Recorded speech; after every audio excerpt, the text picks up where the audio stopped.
안녕하세요. 노란용입니다. 제 주위에서 이제 기농이나 기농에 관심이 있으신 분들이 질문을 많이 하셔요. 어떤 거냐면 관리가 쉬운 거, 투자비가 적은 거, 수익률이 높은 거. 이 세 가지 질문들을 많이 하시는데 이 세 가지에 만족하는 작물이 있다면 저는 제가 하겠다고 답을 합니다. 그러면서 우리 어떤 일이든 쉬운 게 없고요. 그 다음 고생한 만큼 돈을 벌고 투자한 만큼 편합니다. 고생한 만큼 돈을 번다는 것은 굳이 우리 설명을 안 해도 잘 아실 것 같고, 투자한 만큼 편하다는 뜻은 이렇게 생각하시면 돼요. 우리가 대중교통만 이용을 하다가 내 차를 가지고 생활을 하면은 생활이 많이 편리해지죠. 그거 똑같은 걸로 농업도 내가 투자한 만큼 편합니다. 예를 들어서 낫으로 풀을 베다가 외초기로 풀을 베면 그만큼 편하겠죠. 외초기로 풀을 베다가 이제 보행 제초기로 풀을 베기 시작하면 더 쉽습니다. 그 다음에 승용으로 하는 제초기라든지 트랙터로 제초 작업을 하면 더 쉬워져요. 이렇게 투자한 만큼 더 편하다. 그래서 농업도 투자가 많이 필요하다. 다음으로 이제 수익률이 좋은 것은 솔직히 말해서 저도 농업을 하지만, 그리고 농업을 많이 지켜봤지만 어떤 작물이 돈을 많이 벌고 어떤 작물이 돈을 못 번다, 이거에 답은 없습니다. 고춧값이 올해는 쌌다고 했는데 내년에는 비쌀 수도 있고요. 작년에는 비쌌는데 올해는 쌀 수도 있어요. 이게 수확량이 많아버리고 환경 조건이 좋아서 수확량이 많아버리면 가격이 싼 거고요.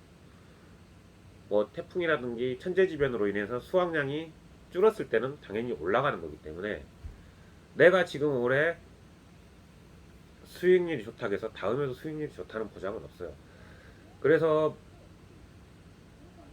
많이 어려운 작물이 뭐가 있냐면, 과수 같은 경우는 지금 당장 수익률이 좋은데 내가 정작 심어갖고 한 몇 년 뒤에 수확을 할 때 수익률이 좋을지 나쁠지 장담을 아무도 못해요.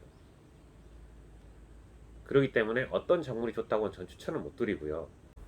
작물 중에 제가 추천하는 작물은 그 지역에서 많이 하는 거, 그 지역에서 많이 한다는 작물은 그 환경 조건이 맞는 거고요. 두 번째, 그에 대한 이제 사업들이, 보조 사업이나 그런 것들이 많이 있습니다. 그 보조 사업이 아니더라도 그 지역에서 농사를 짓게 되면, 그 작물을 하게 되면 그걸 하시는 분들이 많이 있기 때문에 공동구매라든가 그런 혜택들이 많이 있고요. 그 다음으로 가장 중요한 거, 멘토가 많습니다. 내가 작물을 못했을 때 그분들 따라만 하셔도 50% 이상은 성공할 가능성이 높아요. 실제로 이제 저가 농사를 본격적으로 다 물려받았을 때, 내가 메인이 돼서 했을 때, 벼농사를 어깨너머로 배우다가 실제로 했을 때 옆에 분들을 따라해서 그래도 어느 정도 아버지가 하셨을 때만큼은 아니어도 그의 어느 정도는 따라갔었거든요. 남들이 모를 심으면 모를 심고, 모내기를 하면 모내기를 하고, 약을 뿌리면 따라서 약을 뿌리고, 그렇게 따라만 하셔도 도움이 되고, 또 멘토가 많으니까 이제 지나가는 주위 분들이 이거는 뭐가 문제다 뭐가 문제다 그걸 다 가르쳐 주셔요. 물론 잘못된 정보들도 가끔은 있지만 그런 선생들이 많기 때문에, 나의 멘토들이 많기 때문에 도움되는 게 굉장히 많습니다. 그러면 실패 확률이 더 확실히 더 적고요. 그 다음으로 또 추천한다면, 내가 맞는 작물, 내가 맞는 작물이라고 하면 예를 들어서 내가 이 작물에 알레르기가 있어요. 그리고 나는 이 작물을 먹지도 않아요. 그런 작물을 했을 때 과연 성공을 할 수 있을까요? 없습니다. 이 작물에 대한 맛도 모르고 난 이걸 먹으면 안 되는 사람이 이 작물을 농사를 짓는다. 복숭아 알레르기가 있는 사람이 복숭아 농사를 짓는다. 그건 진짜 목숨 건 도박입니다. 복숭아 알레르기 있으신 분은 복숭아만 달아도 몸에 문제가 생기시는데, 그런 분들이 복숭아를 농사를 짓는다? 말이 안 되겠죠. 근데 반대로 난 이 과일을 굉장히 좋아해. 예를 들어서 내가 사과를 굉장히 좋아해요. 그럼 사과 농사를 짓는 게 오히려 더 좋을 수가 있어요. 왜 그러냐면 그에 대한 해당되는 맛을 잘 알고 어떤 사과가 맛있는지를 알기 때문에 그 농사에 도움이 많이 되고요. 또 농사를 하시다 보면은 나에게 맞는 환경 조건이 있어요. 예를 들어 나는 쪼그려 앉아서 작업을 못 하는데 그런 이제 쪼그려 앉아서 해야 되는 농업 그건 나하고 안 맞잖아요.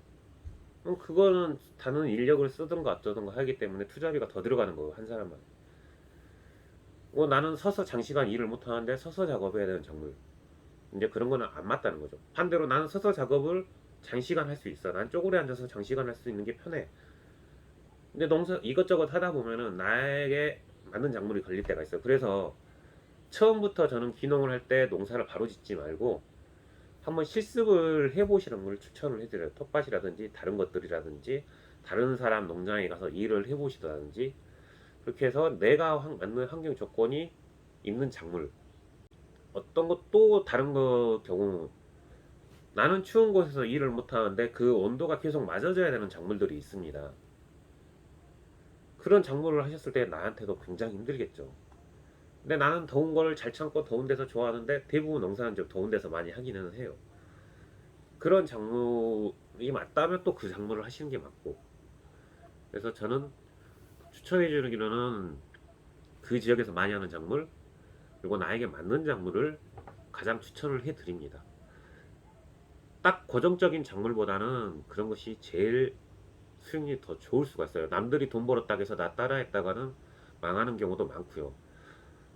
이쪽에서 안 하니까 경쟁력이 없다고 해서 다른 작물을 갖고 왔을 때 그에 대한 선생이나 멘토가 없기 때문에 그리고 거기에 대한 환경 조건이 안 맞을 수도 있어서 망하시는 분들은 굉장히 많이 많습니다.